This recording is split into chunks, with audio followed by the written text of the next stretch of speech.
Indian contract act 1872 का lecture number 6। आज हम लोग शुरू करेंगे कंसिडरेशन से। ठीक है, अभी तक हम लोग का ना बेसिक कंसेप्ट कंप्लीट हो गया, एसेंशियल एलिमेंट्स कंप्लीट हो चुका है, ऑफर और एक्सेप्टेंस यहाँ तक का पोर्शन अपना कवर्ड है। अब आज हम लोग नया टॉपिक शुरू करेंगे, कंसिडरेशन। तो देखो, कंसिडरेशन का मतलब क्या लिखा हुआ है।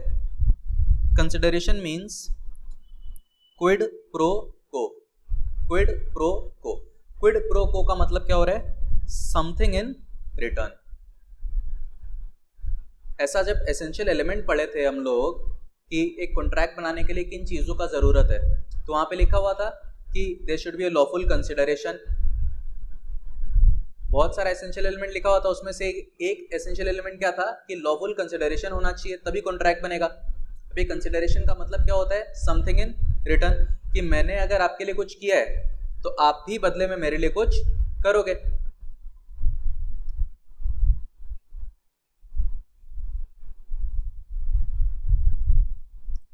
दो लोग हैं, एक तरफ विक्रम अग्रवाल और एक तरफ उसका एक स्टूडेंट।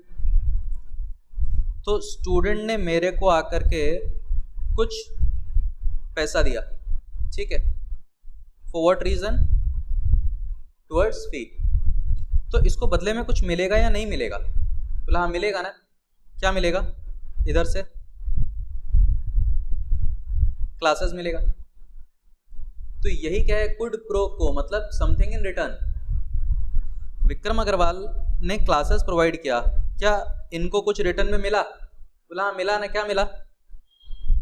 ये पैसा मिला।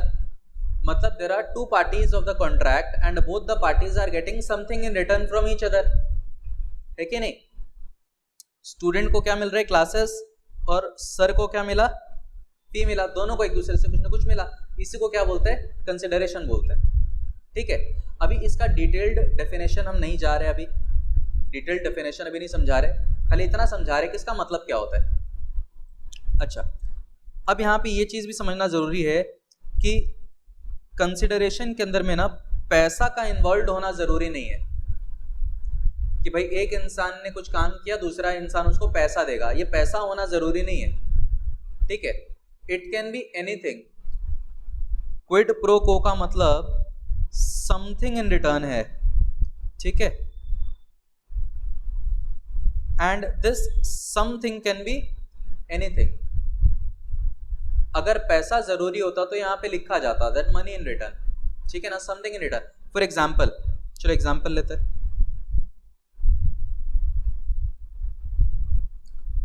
दो लोग हैं, एक्स और वाई। तो एक्स क्या है ना, एक्स इज अ बिल्डर, ठीक है, बिल्डिंग बनाने का काम है। और वाई जो है, वाई एक बहुत बड़ा बिजनेसमैन है। बिजनेसमैन है, इसका कपड़े का एक फैक्ट्री है, ठीक है, कपड़े का फैक्ट्री है। तो वाई को क्या करना था, एक बिल्डिंग बनवाना था।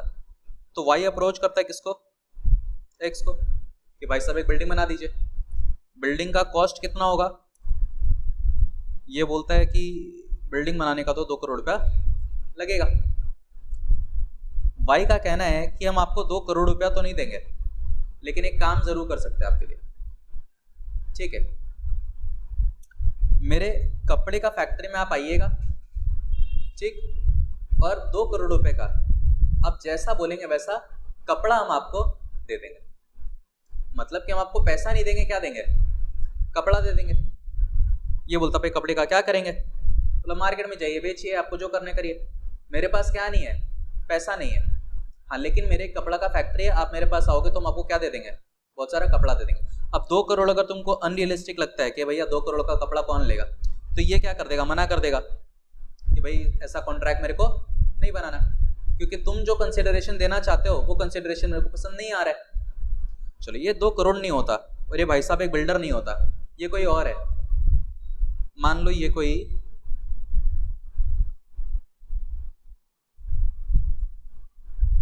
राशन शॉप का ओनर है, ठीक है। तो वाई गया राशन की दुकान पे और राशन खरीदा कितने का, 1500 रुपए का, ठीक है। अब यहाँ पे भाई अगर बोले कि भाई साहब देखिए मेरे पास पैसा नहीं है, आप एक काम करिए, आप मेरे दुकान पे आइएगा, आप जो बोलेंगे जैसा बोलेंगे हम आपको वैसा कपड़ा दे देंगे। तो ये सोचता है कि ठीक है चलो यार अगले महीने एक शादी अटेंड करना है, ऐसे भी एक ड्रेस चाहिए था, इसकी दुकान से एक ड्रेस ले लेंगे। तो क्या यहाँ पे समथिंग इन रिटर्न है या नहीं है? बोला हाँ। ये भाई साहब को क्या मिला? राशन मिला। और ये भाई साहब को क्या मिला? इसकी पसंद का ड्रेस। एक दूसरे से बदले में कुछ मिल रहा है ना यहाँ पे, तो पैसा ही मिला ऐसा जरूरी नहीं। ठीक,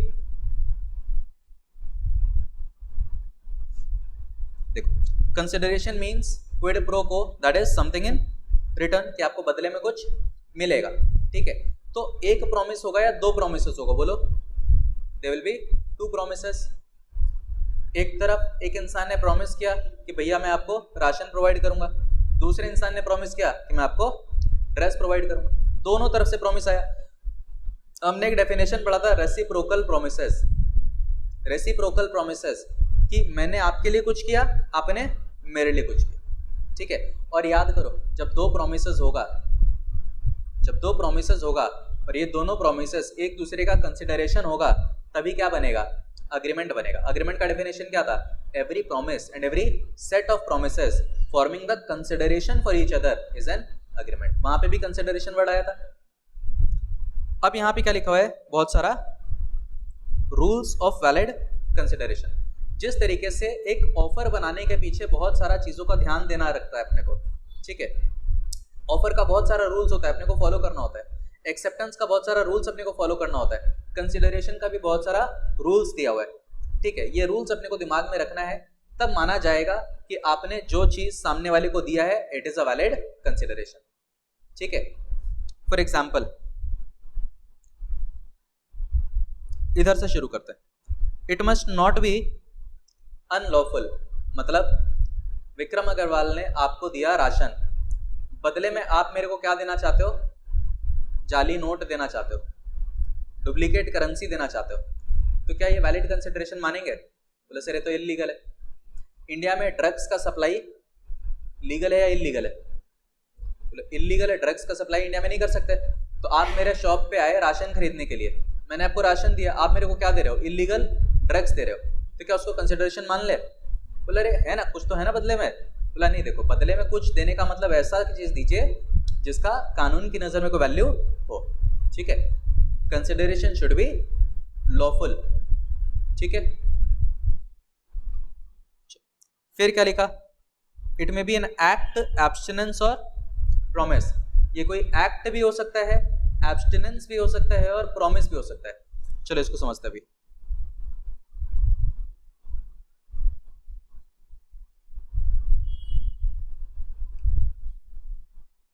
दो लोग हैं ए और बी।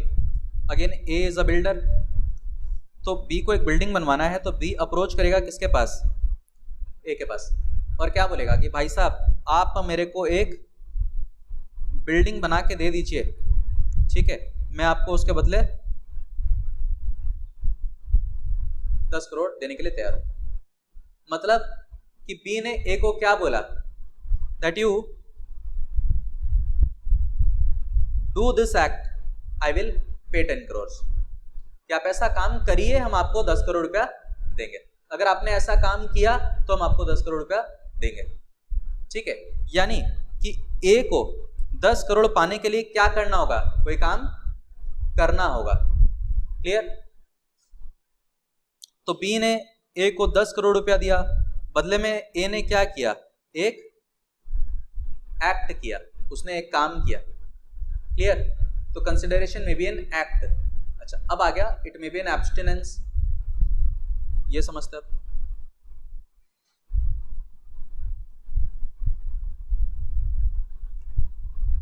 ये कौन है? ए, और ए का एक मिठाई का दुकान है। ठीक है, नया नया 4-5 महीने पहले इसने एक मिठाई का दुकान खोला। क्या सोच के खोला था मालूम है? बोलता है कि इस मोहल्ले में और एक भी कोई मिठाई का दुकान है ही नहीं। ठीक है, इस मोहल्ले में मेडिसिन का शॉप है, सब्जी का दुकान है, राशन का दुकान है, कपड़े का दुकान है, फ़ोन बिकता है, टीवी बिकता है, बस मिठाई नहीं बिकता यहाँ पे। तो ये सोच के इसने मिठाई का दुकान खोल लिया कि भाई बहुत अच्छा खासा सेल होगा, मेरा प्रॉफिट होगा। ठीक, अब क्या हो सुनो, ये कौन है? Owner of Haldiram. और ये भाई साहब उसी मोहल्ले में दुकान खोलना चाहता है। ठीक है, जिस मोहल्ले में मिस्टर ए ने अपना दुकान खोला ना, उसी मोहल्ले में हल्दीराम अपना मिठाई का दुकान खोलना चाहता है। तो इस भाई साहब का तो हवा टाइट हो गया एकदम। ये बोलता है यार अभी 10-12 लाख रुपए लगाया था दुकान खोलने में, ये सोच के कि सिर्फ मेरा दुकान है यहाँ पे तो 4-5 महीना में अच्छा खासा नाम हो जाएगा, बहुत प्रॉफिट कमाएंगे। अब अगर हल्दीराम वाले ने इस मोहल्ले में दुकान खोल दिया तो बताओ आम जनता एक नॉन ब्रांडेड दुकान से मिठाई खरीदना पसंद करेगा या हल्दीराम वाले से खरीदेगा? तो ऑब्वियसली हल्दीराम वाले से खरीदेगा। तो ये तो मर जाएगा बेचारा। तो ये पहुंचा किसके पास? हल्दीराम के ओनर के पास। और क्या बोलता है कि भाई साहब हाथ जोड़ता है आपके सामने, मेरे मोहल्ले में आप दुकान मत खोलिए, हम आपको 2 लाख रुपए देंगे। आपका क्या बिगड़ेगा? ठीक है, हम बर्बाद हो जाएंगे। आपको तो कहीं पे भी आप दुकान खोलो, आपका तो दुकान वहीं चल जाएगा। आप 2-3 गली छोड़ के किसी दूसरे मोहल्ले में खोल लीजिए। ठीक, अब सुनो क्या बोल रहे कि ए ने क्या बोला, इफ यू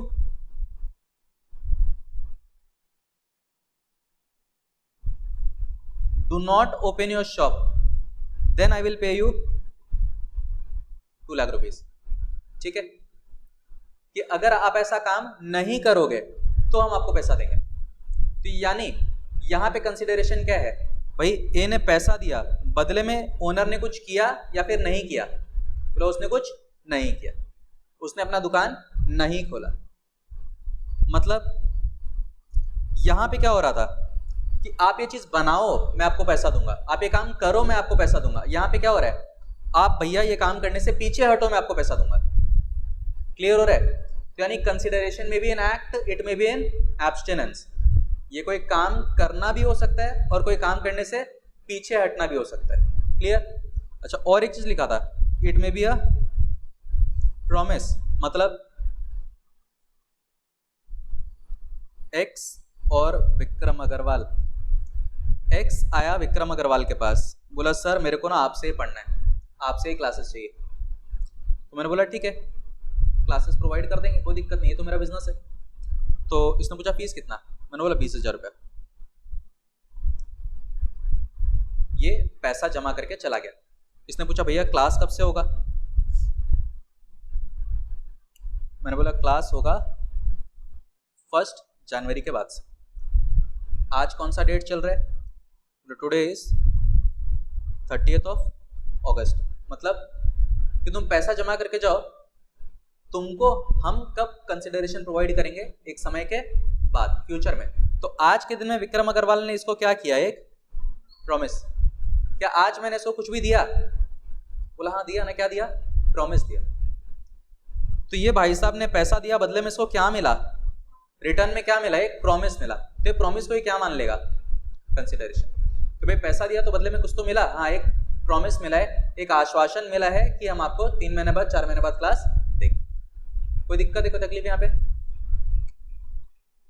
तो rules of a valid consideration, एक हम लोग क्या पढ़े? It must not be unlawful. आप जो काम करते हो वो कैसा होना चाहिए? लॉफुल होना चाहिए। ठीक है, कोई इलीगल काम करोगे तो उसको कंसिडरेशन नहीं माना जाएगा।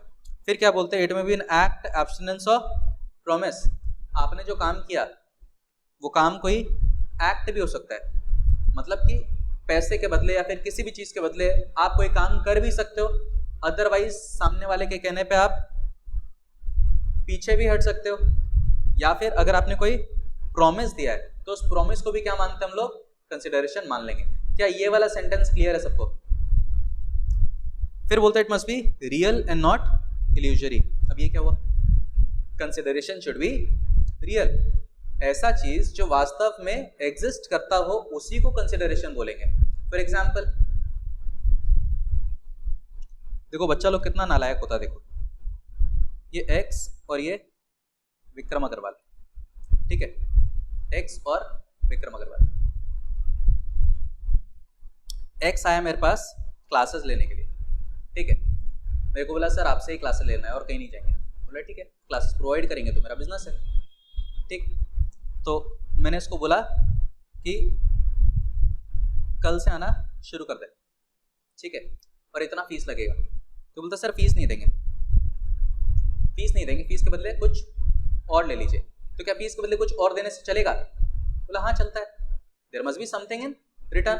पैसा हो ऐसा ज़रूरी है क्या? नहीं।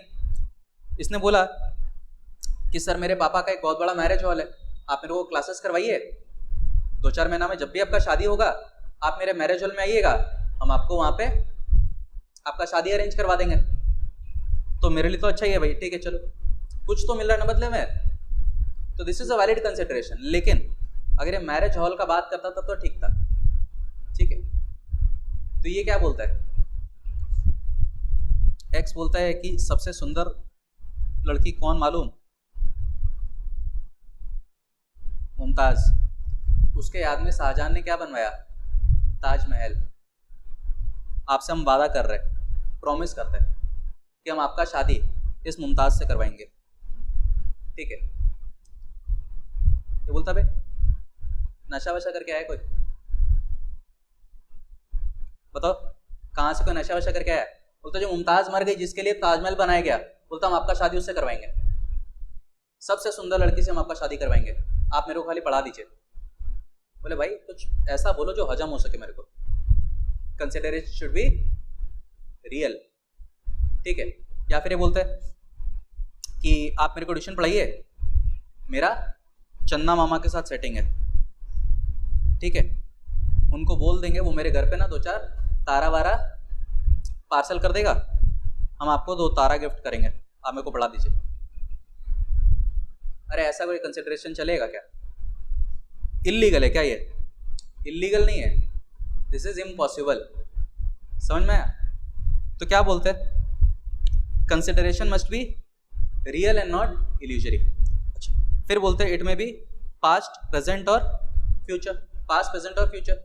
आप गए हो डोमिनोज के शॉप पे पिज्ज़ा खाने के लिए, ठीक, तो आपने पैसा दिया और आपको क्या मिल गया? पिज्ज़ा मिल गया। तो ये कैसा कंसिडरेशन हुआ? प्रेजेंट। आपने अभी पैसा दिया और आपको अभी सर्विसेज मिल गया, आपने अभी पैसा दिया और आपको अभी सर्विसेज मिल गया, this is a present consideration, ठीक है। उसके बाद क्या लिखा है? इट में भी पास्ट और फ्यूचर। ये पास्ट भी हो सकता है और फ्यूचर भी हो सकता है।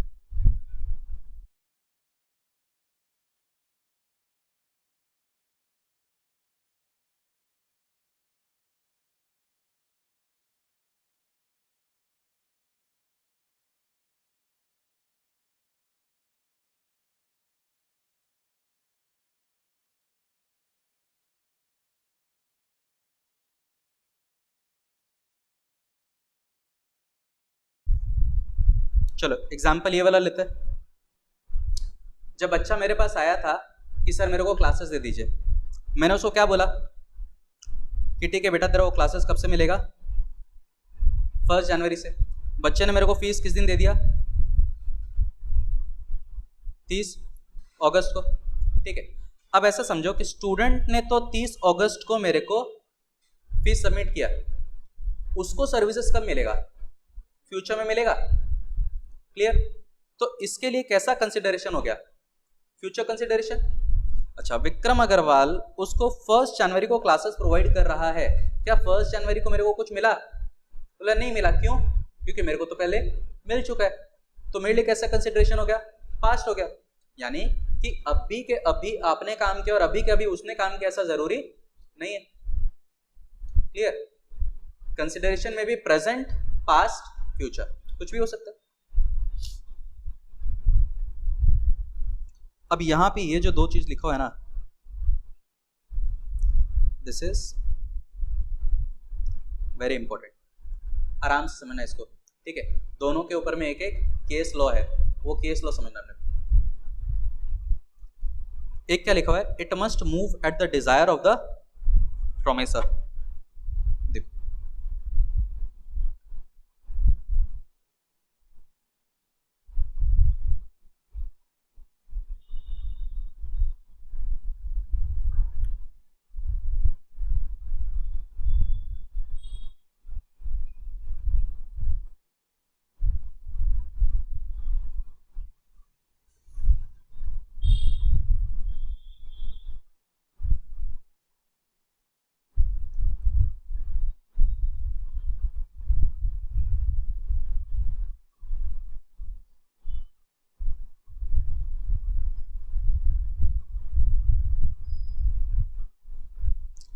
दुर्गा प्रसाद वर्सेस बलदेव। ठीक है, अच्छे समझना। ये लोग सब ना फुटपाथ पे अपना काम करते हैं, ये लोग सब फुटपाथ पे काम करते हैं और ये एक सरकारी ऑफिसर है। तो इसको लगा कि यार सब कोई ना फुटपाथ पे काम करते हैं, हॉकर लोग है, ठीक है, तो इनके लिए एक प्रॉपर परमानेंट प्लेस बना दिया जाए, बिल्डिंग बना दिया जाए। ये लोग बिल्डिंग में अपना पक्का दुकान रहेगा, वहाँ पे बैठ के काम करेंगे। ऐसे रास्ते पे फुटपाथ पे बैठ के काम करते अच्छा नहीं लगता। तो इसने इस भाई साहब को कांटेक्ट किया। ये कौन है? बिल्डर, ठीक है, इज अ बिल्डर। अब सुनो क्या हो रहा है। ये गवर्नमेंट का आदमी और ये बिल्डर भाई साहब, ठीक है। तो इसने बोला बिल्डर को कि आप एक बिल्डिंग बनाइए, आपको सरकार की तरफ से इतना पैसा मिलेगा, ठीक। तो कॉन्ट्रैक्ट किसके किसके बीच में है? गवर्नमेंट और बिल्डर के बीच में है। बिल्डर भाई साहब ये बिल्डिंग किसके कहने पे बना रहा है? गवर्नमेंट के कहने पे बना रहा है। अब यहाँ पे जितने भी लोग हैं, इन लोग इस बिल्डर को बहुत अच्छे से पहचानता है और जानता है कि एक नंबर का थर्ड क्लास आदमी है, ठीक है। ये क्या करेगा, सरकार से पैसा तो ले लेगा और ढंग से बिल्डिंग बनाएगा नहीं, सस्ता सस्ता सामान लगाएगा, घटिया क्वालिटी का रॉ मटेरियल यूज़ करेगा, और ये बिल्डिंग 2-3 साल में क्या होगा, धीरे धीरे टूटना शुरू हो जाएगा।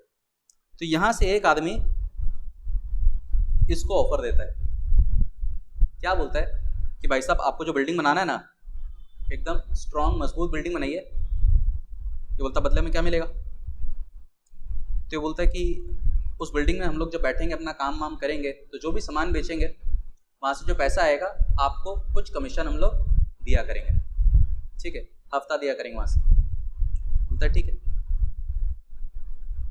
कौन प्रॉमिस किया? इनमें से एक आदमी प्रॉमिस किया ना। जो आदमी प्रॉमिस किया वो कौन हो गया?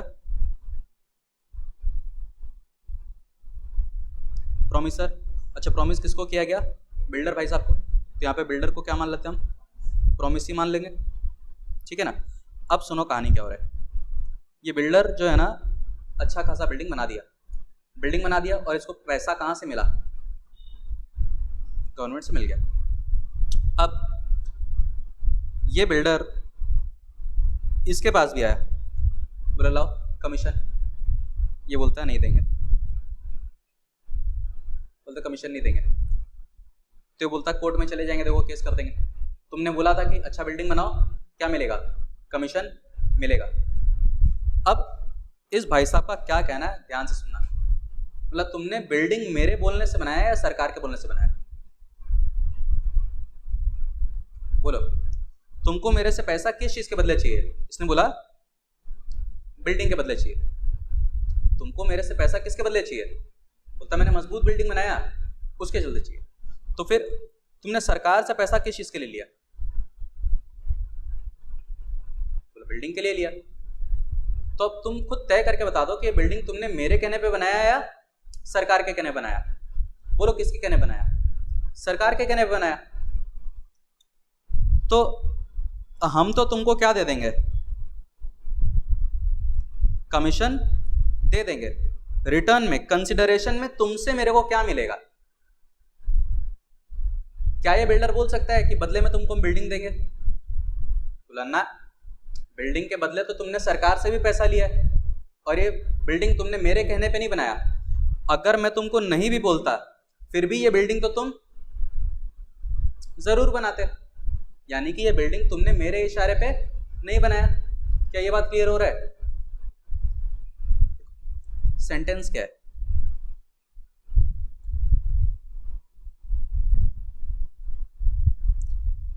Consideration which the builder is willing to provide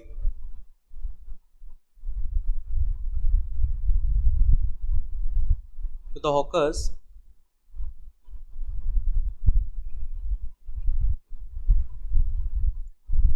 did not move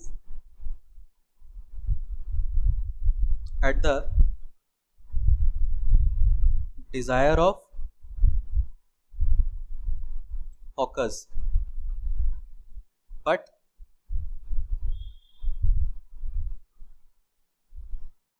at the desire of government officials. क्या लिखा हुआ है? That the consideration which the builder is willing to provide. Builder hawker लोगों को जो कंसिडरेशन देना चाह रहा है वो कंसिडरेशन हॉकर लोगों के कहने से नहीं आ रहा है, वो कंसिडरेशन किसके कहने से आ रहा है? गवर्नमेंट के कहने से आ रहा है। इसीलिए ये प्रोमिसर का कहना है, हॉकर लोग का कहना है कि भाई हम तो आपको कमीशन देंगे लेकिन आपसे बदले में हमको कुछ नहीं मिलेगा।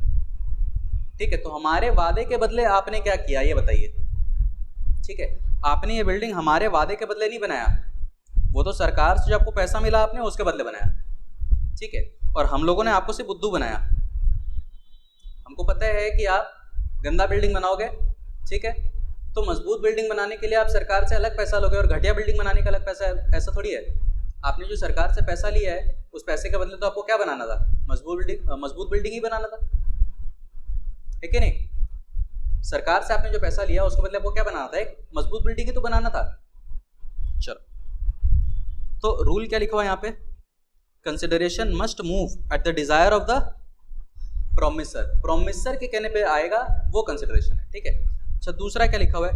It may move from the promisee और एनी अदर पर्सन। अब इसको समझ लो, इसका भी एक केस।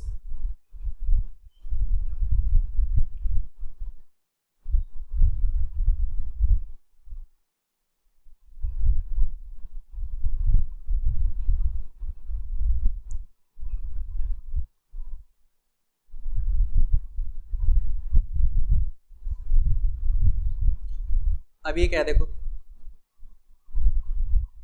ये मम्मी, ये उसकी बेटी है और ये उसका भाई है। ठीक है, तो हिसाब से ये लोग दोनों क्या हुआ? ये मामा हो गया ना। ठीक, अब सुनो क्या हो रहा है। मम्मी को ना कुछ दिनों से ऐसा लगने लगा है कि अब और ज़्यादा दिन का ज़िंदगी नहीं है। ठीक, मामा इज जॉबलेस, तो मामा का ख्याल भी कौन रखती थी? मम्मी। ऐसा होता है बहुत फैमिली में। तो अब मामा का ख्याल कौन रखेगा, ये सोच में पड़ गई मम्मी कि अगर हम चल बसे, हम नहीं रहे दुनिया में, तो मामा का ख्याल कौन रखेगा। तो मम्मी ने बेटी को बोला कि देख, हम अपना सारा का सारा प्रॉपर्टी तेरे नाम पे कर देंगे, लेकिन बदले में तेरे को कुछ करना पड़ेगा। क्या करना पड़ेगा? मामा का ख्याल रखना पड़ेगा। ठीक है, कोई दिक्कत? बेटी ने बोल दिया ओके। ठीक, ट्रांजैक्शन क्या है समझो। यहां पे बेटी कौन है? प्रॉमिसर। और बेटी ने प्रॉमिस किया किसको? मामा को। बेटी ने प्रॉमिस किया किसको? मामा को, कि ठीक है मामा, हम आपका ख्याल रखेंगे। ठीक, कोई दिक्कत है? तो मम्मी का सारा प्रॉपर्टीज को मिल चुका है और उसके बाद मम्मी दुनिया से आउट। अब बेटी अपना असली रंग में आई, उसने मामा का खर्चा उठाना बंद कर दिया। ठीक है, तो मामा को क्या बोल रही है बेटी कि हम तो आपका खर्चा उठाएंगे, बदले में आपसे मेरे को क्या मिलेगा। समझना, बेटी का कहना है कि हम तो आपका खर्चा उठाएंगे, बदले में आपसे मेरे को क्या मिलेगा। तो मामा परेशान बोलता है कि मेरे से तेरे को क्यों मिलेगा? तेरे को जो भी प्रॉपर्टी मिला है किससे? मम्मी से। वो प्रॉपर्टी इसीलिए तो दिया गया था ताकि तुम मेरा खर्चा उठाओ। इसी शर्त पे दिया गया था ये प्रॉपर्टी कि तुमको मेरा खर्चा उठाना पड़ेगा। तो मेरा खर्चा उठाने के लिए ऑलरेडी तुमको मम्मी से क्या हो चुका है? प्रॉपर्टी मिल चुका है। ठीक, यानी कि कंसिडरेशन प्रोमिसर को किससे मिल गया? प्रोमिस से मिला, किसी और से मिला। तो तब फर्क क्या पड़ता है? तुम अगर मेरा खर्चा उठा रही हो तो बदले में तुम्हारे लिए कुछ किया गया कि नहीं किया गया? कहाँ किया गया? अब वो चीज़ मैंने किया या किसी और ने, क्या फर्क क्या पड़ता है? तुम मेरे को अगर कुछ प्रोवाइड कर रही हो तो बदले में तुमको कुछ मिला या नहीं मिला? तो कहाँ मिला? There was something in return. अब this is immaterial whether you got this from me और सम अदर पर्सन। ठीक, तो यहाँ पे क्या बोला गया,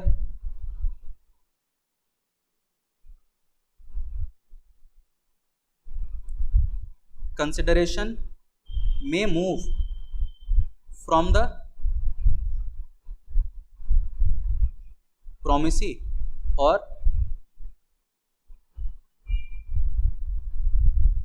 any other person। आपको कंसिडरेशन मिलने से मतलब है, मेरे से मिले या किसी और से मिले क्या फर्क पड़ता है, ठीक। अब ऐसे समझो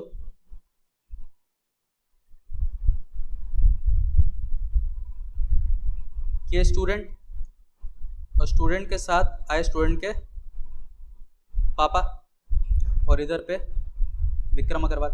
तो स्टूडेंट एकदम पूरा एक्साइटेड कि मेरे को इन सर से क्लास लेना है, तो मैंने बोला कि ठीक है क्लास प्रोवाइड कर देंगे, कोई दिक्कत नहीं है, ठीक है क्लास प्रोवाइड करेंगे, कोई दिक्कत नहीं है। तो विक्रम सर को पैसा दे दिया किसने,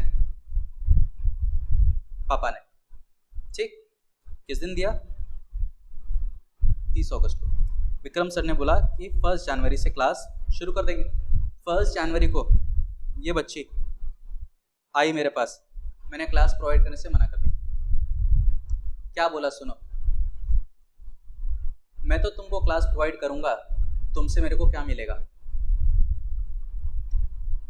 आंखें बड़ा बड़ा हो गया इसका, ठीक है। बोलता है सर ये क्या मजाक कर रहे मेरे साथ। बोलता है हाँ तुमने मेरे को क्या दिया भाई, मैं तो तुमको क्लास दूंगा, तुमने मेरे को क्या दिया। बोलता अरे पापा ने दिया ना। बोलता तो पापा ने दिया, तुमने थोड़ी दिया। तो अब बताओ क्या विक्रम सर इस बच्चे के साथ ठीक कर रहे हैं, बोले आपको कंसिडरेशन मिला कि नहीं।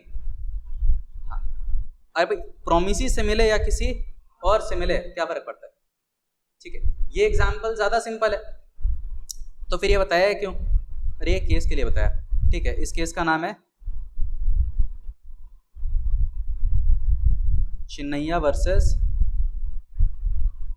रमैया, ठीक है। जो मामा है ना, मामा का नाम था चिन्नैया और ये जो लड़की है इसका नाम था रमैया, ठीक है। तो ये केस समझाने के लिए खाली बताया गया और कुछ नहीं। आ जाओ देख ले। It may be an act abstinence of promise. Consideration में आप कोई काम कर भी सकते हो, कोई काम करने से पीछे भी हट सकते हो, या फिर आपने वादा भी कर दिया, वो भी क्या होता है, कंसिडरेशन होता है। अच्छा it must be real, real कुछ होना चाहिए, मुमताज़ के साथ शादी मत करवाना मेरा। फिर क्या, इट में भी पास्ट प्रेजेंट और फ्यूचर कुछ भी हो सकता है, समझ में आया ये चीज़। फिर क्या बोलता है, it must move at the desire of the promisor. इसके लिए वो केस याद रखेंगे, दुर्गा प्रसाद वर्सेस बलदेव, बिल्डर और हॉकर लोग, ठीक है। फिर क्या, it may move from the promisee और एनी अदर पर्सन। अब ये चिन्नैया रमैया का भी यूज़ कर सकते हैं, या फिर वो टीचर स्टूडेंट वाला भी यूज़ करो, कैसे भी याद रह जाएगा इजीली। अच्छा अनलॉफुल नहीं होना चाहिए भाई, ट्यूशन पढ़ा रहे हैं और बच्चा पॉकेट से ना एक छोटा सा 100 ग्राम का पैकेट निकाला वाइट कलर का, बोले क्या है, बोले सर ड्रग्स, रख लीजिए। बोला अरे ठीक है, तो ऐसा नहीं चलेगा। फिर क्या बोलता है, it need not be adequate, मतलब कंसिडरेशन का सफिशिएंट होना जरूरी नहीं है। मतलब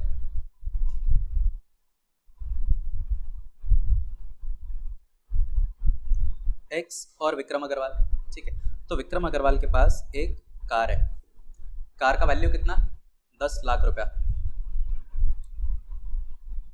एक्स ये वाला कार खरीदने में इंटरेस्टेड है और मेरे को भी ना मार्केट में एक नया कार पसंद आ गया है, तो इस गाड़ी से मेरा इंटरेस्ट खत्म हो चुका है, तो हम ये गाड़ी बेचना चाहते हैं। तो विक्रम अग्रवाल ने इसको ये गाड़ी बेच दिया, कितने पता है, 30,000 रुपये, ठीक, 30,000 में बेच दिया। तो क्या ऐसा बोल सकता है कि कंसिडरेशन नहीं है। बोले सर 10 लाख का गाड़ी कोई 30,000 में देता है क्या भाई, बताओ, 10 लाख का गाड़ी 30,000 में देता है। बोले तेरे बाप का क्या जाता है, मेरा गाड़ी मेरा मन, हम 30,000 में 3,000 में दे, कितने में दे, is there anything in return और नॉट। बोला हाँ, इस भाई साहब को गाड़ी मिला और इसने बदले में क्या किया, पैसा दिया, जितना विक्रम अग्रवाल ने बोला उतना इसने दिया। तो दुनिया काहे को टांग अड़ा रही है कि भाई यहाँ पे प्रॉपर कंसिडरेशन नहीं है, सफिशिएंट नहीं है। ये देखने का दरकार नहीं है कि कितना दिया, there must be something in return, ठीक। अब ऐसा हो सकता है ना कि मान लो कि मेरा नॉर्मल फीस कितना चार्ज करते हैं, 20,000, कोई बच्चा आया बहुत ही पुअर फाइनेंशियल बैकग्राउंड से है, तो मैंने उसको बोला कि कोई बात नहीं बेटा 20,000 छोड़ दे, 1,000 रुपये देना बस, ठीक, 1,000 रुपये दे, तेरे को पढ़ाएंगे। तो वहाँ पे ऐसा बोल सकते हैं क्या कंसिडरेशन नहीं है? बोला नहीं, आपका बिजनेस, आपका मन, आप कितना चार्ज करोगे। क्लियर है? चलो अब यहाँ पे क्या लिखा हुआ है, it must not be something which the promisor is already bound to do. मतलब consideration must not be something which the promisor is already bound to do. आओ समझते इसको।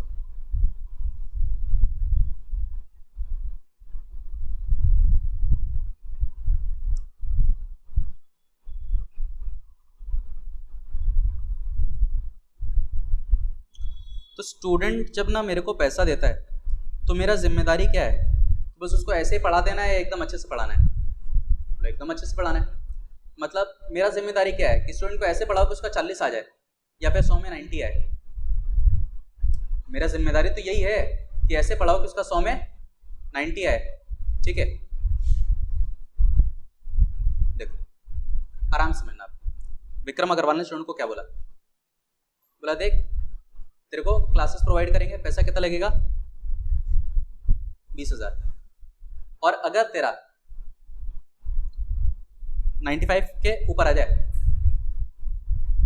तो 10,000 एक्स्ट्रा। ऐसा चलेगा कभी? कभी जिंदगी में सुना है कि स्कूल वाला तुमको बोल रहा है कि महीना का फीस कितना करके लगेगा? 2,000 का। अच्छा, अगर तुम्हारा 12 में क्या हुआ, 96% के ऊपर आ गया, तो फिर तुम 2 साल के लिए मेरे को हर महीना करके 500 रुपये का और एक्स्ट्रा देना। मतलब कि तुम्हारा ज़्यादा नंबर आ जाएगा तो ज़्यादा पैसा लगेगा। बोला अरे ज़्यादा नंबर लाने के लिए आप पैसा कैसे ले सकते हो? ये तो आपका ड्यूटी है कि आप उसको अच्छे से पढ़ाओगे। किसी डॉक्टर के पास गए इलाज करवाने के लिए, ठीक, डॉक्टर क्या बोलता है कि मेरा फीस कितना है? 600 पर विजिट। ठीक है, और अगर मैंने तुम्हारा इलाज किया और तुम क्या हो गए, ठीक हो गए, 3,000 रुपया एक्स्ट्रा। डॉक्टर का क्या कहना है कि 600 रुपया पर विजिट, और अगर मैंने तुम्हारा इलाज किया और तुम ठीक हो गए तो 3,000 एक्स्ट्रा। मतलब कि अगर 3,000 नहीं दोगे तो तुमको ठीक नहीं करेगा, ऐसा है। बोला अरे 3,000 नहीं भी देंगे तो भी तो तुम्हारा ड्यूटी है ना कि तुम मेरा इलाज करोगे, मेरे को ठीक करोगे। तो तुम्हारा ड्यूटी है कि तुम मेरे से पैसा ले रहे हो तो तुम मेरा इलाज भी करोगे, मेरे को ठीक भी करोगे। फिर ठीक कर दिया तो 3,000 एक्स्ट्रा, ऐसा क्या? ठीक कर दिया तो मतलब एक पुलिस वाला है, ठीक है, आपका एक कुत्ता था घर में, खो गया, तो पुलिस वाले के पास गए रिपोर्ट लिखवाने के लिए। बोलते हैं कि ठीक है, अगर तुम्हारा कुत्ता मिल गया तो 5,000 रुपये देना। बोला रही है क्या, कुत्ता मिल गया तो 5,000 देना? मतलब 5,000 नहीं देंगे तो कुत्ता ढूंढ के नहीं लाओगे? ये तो तुम्हारा क्या है, ड्यूटी है भाई। समझ में आया? तो this can not be the consideration. Consideration must be something which you are not bound to do. जब आप ऑलरेडी कोई काम करने के लिए बाउंड है, आपका जिम्मेदारी कि आपको ये काम करना ही पड़ेगा, तो फिर वो चीज मेरा कंसिडरेशन कैसे हो सकता है? मैं आपको पैसा दे रहा हूं, बदले में आपको कुछ और करना पड़ेगा। समझ में आया? हाँ, विक्रम अग्रवाल और इधर पे एक पुलिस वाला, ठीक है। तो विक्रम अग्रवाल ने पुलिस वाले को दिया 5,000, बदले में पुलिस वाले ने अपना एक यूज्ड मोबाइल फोन मेरे को दिया। क्या ये चलेगा? तो कहाँ ये चलेगा? मैंने पैसा दिया, उसने क्या दिया मेरे को? फ़ोन दिया। तो मैंने फ़ोन के बदले पैसा दिया, ये मान लो मैंने फ़ोन के बदले पैसा दिया। लेकिन ये बोलता है कि ठीक है तू 5,000 दे, मैं बदले में क्या करूँगा तेरे लिए, तेरा कभी घर में चोरी होगा ना तो मैं चोर को पकड़ दूंगा। यार ये क्या बात हुआ? तेरे घर में चोरी हो तो चोर को पकड़ दूंगा पैसे के बदले। बोलता चोर को तो तेरे को ऐसे भी पकड़ना है, मैं तेरे को पैसा दूँ या ना दूँ, वो काम तो तेरा क्या है, ड्यूटी है। तो चोर को पकड़ना can not be the consideration for my 5,000। समझ में आया?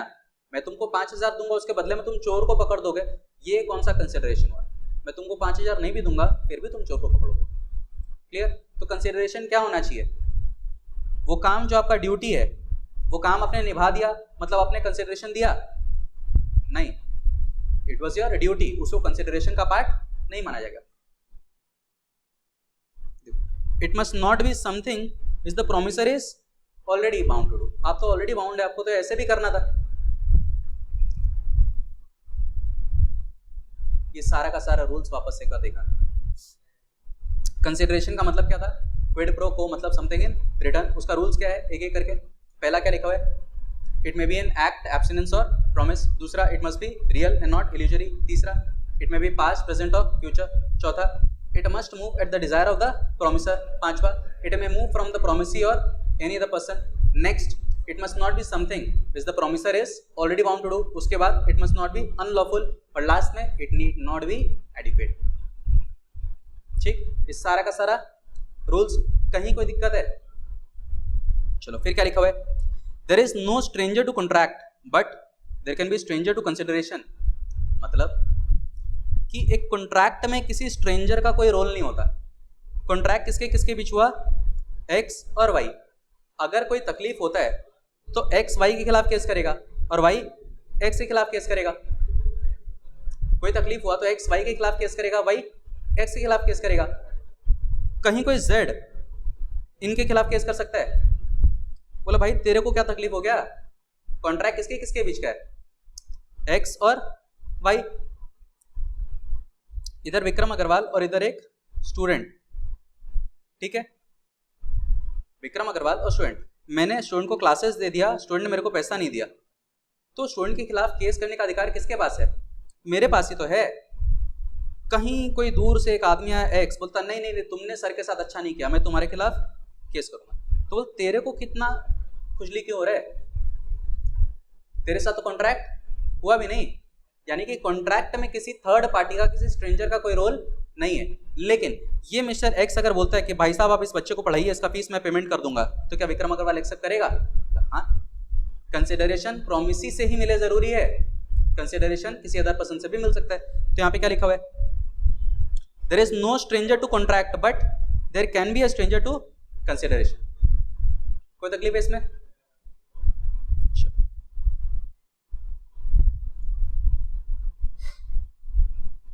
अब यहां पे क्या लिखा हुआ है, no consideration no contract, no consideration no contract. मतलब जनरल रूल सेज कि अगर कंसिडरेशन नहीं है तो कॉन्ट्रैक्ट भी नहीं बनेगा, ठीक है। जनरल रूल सेज कि अगर कंसिडरेशन नहीं है तो कॉन्ट्रैक्ट भी नहीं बनेगा, but there are certain exceptions. कुछ कुछ एक्सेप्शंस है जहां पे कि अगर आप बदले में कुछ ना भी दो या फिर बदले में आपको कुछ ना भी मिले तो भी एक वैलिड कॉन्ट्रैक्ट बनेगा। मतलब कि दोनों तरफ से कंसिडरेशन मूव नहीं हो रहा है फिर भी कॉन्ट्रैक्ट बन जाएगा। तो इसके अंदर अब अपने को पढ़ना है एक्सेप्शंस। क्या लिखा हो देखो, general rule says that an agreement made without consideration is void. कि अगर कंसिडरेशन नहीं है तो आपका अग्रीमेंट क्या है, वॉइड है।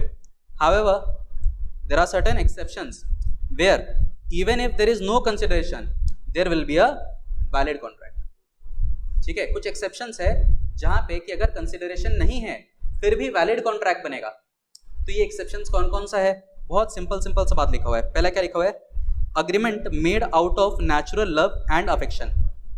क्या लिखा हुआ है, agreement made out of natural love and affection. अब नेचुरल लव एंड अफेक्शन किसके किसके बीच में होता है, जो क्लोज रिलेटिव्स होते हैं उनके बीच में होता है। जैसे पापा को बेटी से प्यार है, मम्मी को बेटी से प्यार है, पापा को मम्मी से प्यार है, भाई बहन का रिश्ता, दादा दादी, पोता पोती, ये सब ये क्या हो गया, नेचुरल लव एंड अफेक्शन होता है।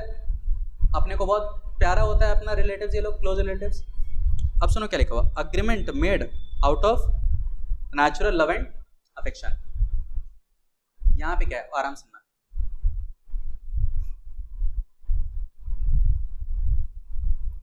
If an agreement is expressed in writing and registered and is made on account of natural love and affection between parties standing in a near relation to each other, it is valid even if there is no consideration.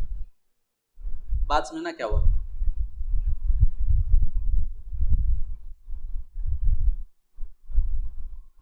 यहां विक्रम अग्रवाल और यहां पे विक्रम अग्रवाल के grandfather. तो grandfather को भी यही लग रहा है कि बस अब उम्र हो चुका है, कब चल बसेंगे मालूम नहीं। तो ग्रैंडफादर ने ना क्या किया, एक स्टैम्प पेपर लिया, स्टैम्प पेपर पे लिख दिया कि मैं अपने पूरे होशो हवास में लिख रहा हूँ that out of natural love and affection towards my grandson, मेरा एक ज़मीन है जो ज़मीन मैं किसके नाम पे कर रहा हूँ, विक्रम अग्रवाल के नाम पे कर रहा हूँ, ठीक। विक्रम अग्रवाल से ग्रैंडफादर को क्या मिलेगा? कुछ नहीं। तो क्या ये अग्रीमेंट वैलिड है? बोले yes, this agreement is valid. क्यों? क्या ये राइटिंग में है? बोले यस। इसको रजिस्टर करवाएगा कोर्ट में? बोले यस। दो लोग नियर रिलेशन में है? Yes. Out of natural love and affection दिया जा रहा है? Yes, and this is valid. Clear है? समझ में आएगा? अब देखो, सिर्फ नियर रिलेशन होने से नहीं होगा, नेचुरल लव एंड अफेक्शन होना पड़ेगा। एक पति पत्नी के बीच में नेचुरल लव एंड अफेक्शन होगा या नहीं होगा? होगा। लेकिन अभी उनके बीच में झगड़ा चल रहा था और एक ने दूसरे के खिलाफ डाइवोर्स का केस फाइल किया हुआ है, तो क्या उस केस में नेचुरल लव एंड अफेक्शन माना जाएगा? नहीं माना जाएगा। अभी तक डिवोर्स हुआ नहीं है, तो है तो पति पत्नी, लेकिन उनके बीच में नेचुरल लव एंड अफेक्शन नहीं है। ठीक? क्या ये पहला वाला पॉइंट क्लियर होगा? समझ में आएगा? That if any agreement is made out of natural love and affection between persons standing in near relation to each other, and such agreement is in writing and registered, then even if there is no consideration, it will be valid. इसी के तरीके का एक है, क्या लिखा हुआ है? Gift actually made. Gift actually made मतलब कि मेरा शादी होगा, शादी में बच्चे लोग आएंगे और मेरे को प्रेजेंट देके जाएंगे, ठीक है? बदले में उनको क्या मिलेगा? अभी ऐसा मत बोलना कि सर शादी में तो खाना खाएंगे, वैसे ठीक। अभी ऐसा मान लो कि ना तुमको किसी से बहुत ज़्यादा प्यार है, ठीक है, वन साइडेड लव। अभी तुम क्या कर रहे हो, उसको गए अपनी मर्जी से एक गिफ्ट दे के आ गए, उससे बदले में कुछ मिला नहीं, उसको फर्क ही नहीं पड़ता, ठीक है, उसको फर्क ही नहीं पड़ता। तुम गए उसको गिफ्ट दे के आ गए, बदले में कुछ मिला नहीं। अच्छा, तुम इस इंतज़ार में थे कि यार वो गिफ्ट 2-4 बार गिफ्ट देंगे, पिघलेगा, फिर हमारा रिश्ता जुड़ेगा। अभी देखो वो कितना नालायक है, वो गिफ्ट भी रख लिया और किसी और के साथ भाग गया, ठीक है। अब तुमको आया गुस्सा और जाके वापस मांगे मेरे गिफ्ट वापस दे, तो क्या मांग सकते कि वापस? नहीं, आपने एक बार जो चीज़ दे दिया वो उसका हो गया, ठीक है। यहाँ पे कंसिडरेशन का ज़रूरत नहीं है। तो absence of consideration does not affect the validity of any gift given by one person to another. एक इंसान ने दूसरे इंसान को गिफ्ट दिया, ठीक है, ये क्या रहेगा? हमेशा वैलिड रहेगा, चाहे वो कोई भी इंसान हो, मेरे से जान पहचान हो ना हो, कोई भी हो। इसके बाद क्या लिखा हुआ है? एक promise to compensate for past voluntary services. Promise to compensate for past voluntary services. आपने मेरे लिए कभी किसी ज़माने में कोई काम किया और वो काम कैसा था? वॉलंटरी। मैंने आपको बोला नहीं था कि वो काम करिए, ठीक, मैंने आपको बोला नहीं था कि आप वो काम करिए, लेकिन बाद में मेरे को ऐसा रियलाइज़ हुआ कि यार आपने मेरे लिए कुछ किया है तो मेरे को भी बदले में आपके लिए कुछ करना चाहिए। फॉर एग्जाम्पल, मिस्टर एक्स और इधर पे विक्रम अग्रवाल, और ये कौन है? छोटू। छोटू कौन है? एक्स का बेटा। तो इसका उम्र कितना है? 10 साल, और इसको अभी अभी स्विमिंग का शौक हुआ है, तो ये चला गया नदी के किनारे नहाने के लिए और वहाँ पे डूबने लगा। विक्रम अग्रवाल का नज़र पड़ा, इसको बचा लिया। क्या मिस्टर एक्स ने मेरे को बोला था कि भाई साहब मेरा बच्चा डूब रहा है, उसको बचाइए, हम आपको जो बोलेंगे उतना पैसा देने के लिए तैयार है?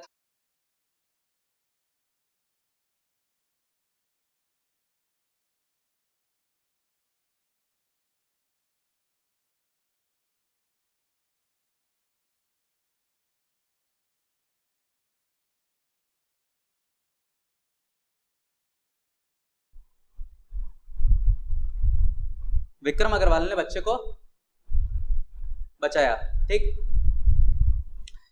अगर मिस्टर एक्स ने बोला होता कि भाई साहब देखो मेरा बच्चा डूब रहा है, आप उस बच्चे को बचाओ, मैं आपको इतना पैसा दूंगा, 50,000 रुपया दूंगा, तो यहाँ पे कंसिडरेशन है या नहीं है? है। आप ये काम करिए, मैं आपको पैसा दूंगा। यहाँ पे तो कंसिडरेशन था, ठीक, लेकिन एक सेकेंड, ऐसा कुछ नहीं हुआ। एक्स तो घर में आराम से अखबार पढ़ा था, उसको तो पता भी नहीं कि उसका बच्चा डूब रहा है, ठीक।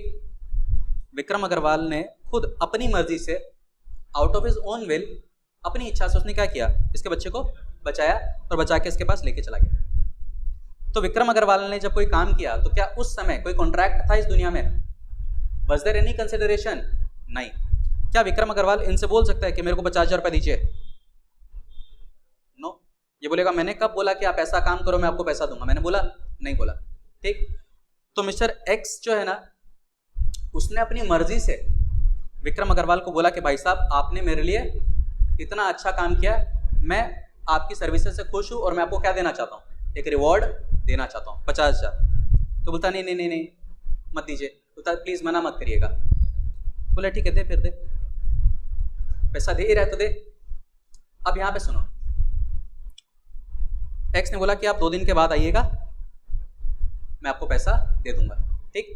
2 दिन के बाद जब विक्रम अग्रवाल गया तो उस दिन पैसा देने से मना कर रहा है। बोलता मैं तो आपको 50,000 दूंगा, बदले में मेरे 50,000 के बदले आप क्या करोगे? बुद्धि खुल गया इसका। बोलता मैं आपको 50,000 दूंगा, बदले में आप मेरे लिए क्या करोगे? ठीक है। क्या ये बोल सकता है कि मैंने बच्चे को बचाया? तो बोलता नहीं नहीं नहीं नहीं, not at the desire of promiser. बच्चे को आपने मेरे कहने पे बचाया क्या? नहीं। तो ये तो नहीं बोल सकते कि मैंने बच्चे को बचाया। ठीक। लेकिन कानून यहाँ पे बोलता है, कानून में साफ साफ लिखा हुआ है कि अगर कोई इंसान किसी दूसरे इंसान को वादा करता है कंपनसेट करने के लिए, क्यों? क्योंकि उसने पिछले समय में कुछ सर्विसेज दिया था, तो फिर ये एग्रीमेंट क्या होगा? वैलिड होगा और विक्रम अग्रवाल इस इंसान के खिलाफ केस करके पैसा रिकवर कर सकता है। ठीक। और वहां पे मिस्टर एक्स ये नहीं बोल सकता कि मैं तो 50,000 दूंगा, बदले में मेरे को कुछ नहीं मिलेगा। Even if consideration is flowing only from one side, this will be valid. भले विक्रम अग्रवाल से कुछ ना मिले फिर भी ये क्या होगा? वैलिड होगा। ठीक। अच्छा, ये वादा अगर छोटू ने किया होता कि अंकल आपने मेरा जान बचाया, मैं आपको पैसा देना चाहता हूँ, और वो पैसा नहीं देता, तो क्या विक्रम अग्रवाल उसके खिलाफ केस कर पाता? माइनर है, माइनर के खिलाफ नो एक्शन। क्या लिखा देखो, following conditions must be satisfied, services must have been rendered voluntarily. आपने अपनी मर्जी से दिया। अगर सामने वाले के बोलने पे आपने काम किया होता तब तो 2 वे कम्युनिकेशन होता, 2 वे कंसिडरेशन होता, फिर तो ये कहानी नहीं बनता। The promisor must be in existence at the time when the service was rendered. जिस समय वो सर्विस दिया गया उस समय प्रोमिसर इस दुनिया में होना चाहिए। प्रॉमिस कौन कर रहा है पैसा देने के लिए? Mister x. जिस दिन उसने सर्विस दिया था क्या एक्स इस दुनिया में था? बोला हाँ था, अपने घर पे अखबार पढ़ रहा था बैठ के। Service must have been rendered for the benefit of the promisor. मैंने जो सर्विस दिया उससे क्या हुआ? प्रोमिसर को कुछ फायदा मिला। Intention of the promisor should be to compensate the promisee. और आपका इंटेंशन क्या है कि आप सामने वाले को क्या करना चाहते हो? कॉम्पेंसेट करना चाहते हो, रिवॉर्ड देना चाहते हो। फिर क्या लिखा हुआ है? Services rendered must be legal. उसने जो काम किया आपके लिए वो कैसा सर्विस था? लीगल काम किया, कोई इलीगल काम तो किया नहीं। इतना सारा पॉइंट्स लिखा हुआ है, कोई बात नहीं, लेकिन आपको एग्जांपल समझ में आया ना क्या हुआ? अच्छा, फिर यहाँ पे क्या लिखा हुआ है? Promise to pay a time barred debt. Time barred debt. अब यहाँ पे क्या सुनो, इंडिया में एक कानून है, उस कानून का नाम है